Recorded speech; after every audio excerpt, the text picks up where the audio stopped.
अस्सलाम वालेकुम दोस्तों, मैं हूं सईद उमर फारूक अपने चैनल उमर स्पीक्स की एक और एपिसोड के साथ आपकी खिदमत में हाजिर हैं। दोस्तों, आज जुम्मतुल मुबारक है और स्पेशली आज जुम्मतुल विदा भी है और अल्लाह ताला से ये दुआ है कि अल्लाह ताला आपके इस जुम्मतुल मुबारक और जुम्मतुल विदा की तमाम इबादत को कबूल व मंजूर फरमाए और इस पूरे रमज़ान में आपने जितनी नेकियां की हैं, जितनी नमाज़ें पढ़ी हैं, जितने रोज़े रखे हैं, जितनी लोगों की मदद की है, जितनी ज़कात दी है और जाने अनजाने में आपने अगर कोई गलतियां भी की हैं या हो गई हैं तो अल्लाह ताला उनको माफ़ फरमाए और आपकी तमाम जो नेकियां हैं उनको अल्लाह ताला कबूल व मंजूर फरमाए। तो ज़रा जुम्मतुल विदा की अगर मैं बात करूं तो जब भी जुम्मतुल विदा आता है तो एक बड़ी मिक्स फीलिंग हो जाती है दिल में और यकीनन मैं जो भी बातें करने जा रहा हूँ इस वक्त, आई होप कि जो लोग भी ये वीडियो देख रहे हैं उन सब की सेम ऐसी ही फीलिंग्स होंगी, क्योंकि जुम्मतुल विदा आता है तो ईद के आने की खुशी तो होती ही है कि क्योंकि ये आखिरी जुमा होता है रमज़ानुल मुबारक का। लेकिन इसी के साथ रमज़ान के हमारे पास से चले जाने की जो एक तकलीफ़ होती है, जो एक दुख होता है रमज़ान के जाने का, वो भी बिल्कुल साथ होता है। तो अगर मैं मेरी अपनी सोच है, अगर जुमातुल मुबारक को जुमातुल मुबारक ना कहा जाता तो शायद कोई भी शायद मुसलमान जो है वो जुमातुल विदा को इतनी खुशी ना मनाता जुमातुल विदा की, क्योंकि हर इंसान ही इतना जितने तमाम मुसलमान हैं वो इतने इस वक्त गमगीन होते हैं जुमातुल विदा पे, क्योंकि जो अल्लाह ताला का मेहमान होता है, जो एक महीना पूरा हमारे घर में हमारे साथ रहता है, नेमतें रहमतें बरकतें हमारे पास वो लेकर आता है, वो इस जुम्मतुल विदा पर हमें एक पैगाम दे जाता है कि बस अब मैं तुम्हारे पास से जाने वाला हूँ। हाँ, तुम्हें ईद की खुशियाँ ज़रूर देकर जा रहा हूँ, तुम्हें ईद की नेमतें रहमतें बरकतें वो मैं ज़रूर देकर जा रहा हूँ, लेकिन अब मैं तुम्हारे पास से जा रहा हूँ। और यकीनन रमज़ान मुबारक अब सिर्फ एक या दो दिन का ही हमारे पास मेहमान है, या तो 29 रोज़े होंगे और या फिर बस 30 ही हो जाएंगे। और मेरी तो ये दुआ है कि अल्लाह ताला हमें 30 रोज़े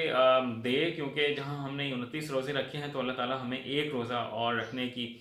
हमें तौफीक और हमें मौका ज़रूर दे, क्योंकि देखें ये रमज़ान तो अब चला जाएगा और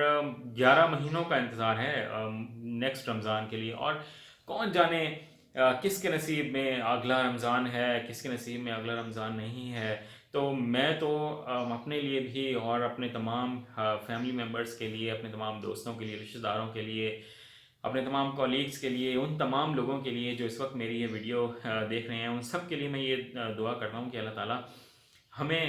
ज़रूर मौका देना कि हम रमज़ान के रोज़े अगले साल ज़रूर रखें, क्योंकि ये जो रमज़ान की जो आमद है ना, वो उसकी जो दिल में जो खुशी होती है और जो एक अंदर से एक फीलिंग जागती है हर मुसलमान के दिल में, वो नाकाबिले बयान है। मैं इस वक्त अपने अल्फाज बयान नहीं कर सकता। और आई होप कि आप लोग जो वीडियो देख रहे हैं आप लोग भी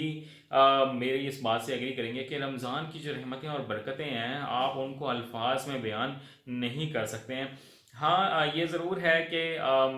अगर यही रमज़ान अगर 6 महीने होता तो शायद हम लोग इसकी इतना इंतज़ार भी ना करते और उतनी हम इससे मोहब्बत भी शायद ना करते। लेकिन अल्लाह ताला के हर काम में कोई ना कोई हिकमत होती है, तो इसीलिए शायद हमें ये एक महीना दिया गया है और फिर पूरे 11 महीने का इंतज़ार दिया गया है। बाकी जितने भी 11 महीने हैं देखें उसमें ये शवाल का महीना आता है, लेकिन शवाल के महीने का ना नाम ज़्यादा लोगों को याद नहीं है। इसी तरह अगर एक महीना लोगों को याद रहता है तो वो ज़िलहज का महीना है, क्योंकि लोग उसमें हज करते हैं। या फिर थोड़ा बहुत अगर कुछ लोगों को याद रहता है तो वो मुहर्रम का महीना है, क्योंकि इसमें एक बहुत ही अफसोसनाक सानिया हुआ था दीन इस्लाम में। तो लेकिन जो सबसे ज़्यादा और फिर उसके बाद ऑब्वियसली हम सबके लिए जो बहुत ही मुतबरक महीना है, रहमत वाला महीना है, वो रबीउल अव्वल का महीना है। लेकिन इन तमाम महीनों में जो सबसे ज़्यादा मोहब्बत करने वाला महीना, रहमतें बरसाने वाला महीना जो हम सब लोगों के लिए होता है, वो हमारा सिर्फ रमज़ानुल मुबारक ही होता है। तो मैं इस वक्त वर्डलेस हूँ, स्पीचलेस हूँ, क्योंकि बस जो फीलिंग्स हैं वो नहीं बताई जा रही हैं। और क्योंकि अब बस एक ही दिन रह गया है, ज़्यादा से ज़्यादा 24 घंटे या 48 घंटे, बस अल्लाह ताला से ये दुआ है कि इस रमज़ान मुबारक की हमारी जितनी भी इबादत हैं उनको कबूल व मंजूर फरमाएँ और हम सब की बख्शिश का ज़रिया इस रमज़ान को बना दें और हम सब को इस काबिल बनाएं कि हम लोग अगले रमज़ान में भी आपकी इस मेहमान की हम पूरी खिदमत कर सकें, क्योंकि हमारे घर में जितने मेहमान आते हैं हम उनका बड़ा ख्याल रखते हैं, उनके रहन सहन का, उनके उठने बैठने का, खाने पीने का, सब लोग, क्योंकि हम मेहमान नवाज कौम हैं, बहुत ज़्यादा ख्याल रखा जाता है। लेकिन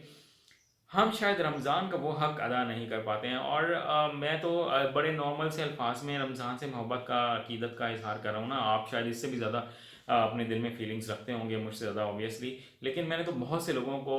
बेतहाशा रोते हुए भी देखा है, बेतहाशा रोते हुए सुना भी है, कि जो रमज़ान के इस जुमातुल विदा पे जितना वो अफसोस करते हैं, जितना वो दुख का इजहार करते हैं, क्योंकि ये अल्लाह ताला का मेहमान हमसे जुदा हो रहा है और फिर पता नहीं कब किसको नसीब होता है, किसको नसीब नहीं होता। तो बस आज के इस वीडियो में सिर्फ इतना ही कहना है। और ईद की आई होप कि आप लोगों की तैयारी अल्लाह के फजल करम से बहुत अच्छी चल रही होगी। तो इंशाल्लाह ईद पे एक अच्छी सी वीडियो लेके आएंगे। और ईद होती सिर्फ उन लोगों के लिए है कि जिन्होंने इस रमज़ान के रोज़े रखे होते हैं और रमज़ान की खिदमत की होती है। तो मेरी आज की वीडियो भी सिर्फ उन्हीं लोगों के लिए है, और जो ईद की वीडियो होगी वो भी सिर्फ उन्हीं लोगों के लिए होगी जो रमज़ान में पूरी इबादत जिन लोगों ने की हैं, तरावी पढ़ी है, रोज़े रखे हैं, नमाज़ें पढ़ी हैं। तो मेरी इस काविश को अल्लाह ताला कबूल मंजूर फरमाए, क्योंकि ये वीडियो मैंने सिर्फ उन्हीं लोगों को मुबारकबाद देने के लिए बनाई है। तो अपना अपने घर वालों का बहुत ज़्यादा ख्याल रखिएगा, इंशाल्लाह एक नई वीडियो के साथ। और शायद इस रमज़ान में मैं और कोई वीडियो ना बनाऊँ, तो क्योंकि और हिम्मत नहीं है कि मैं इस रमज़ान में मज़ीद कोई और वीडियो शायद नहीं बनाना चाहूँगा। ईद पे इंशाल्लाह आपसे ज़रूर मुलाकात होगी। अपना अपने घर वालों का बहुत ज़्यादा ख्याल रखिएगा। अल्लाह हाफ़िज़।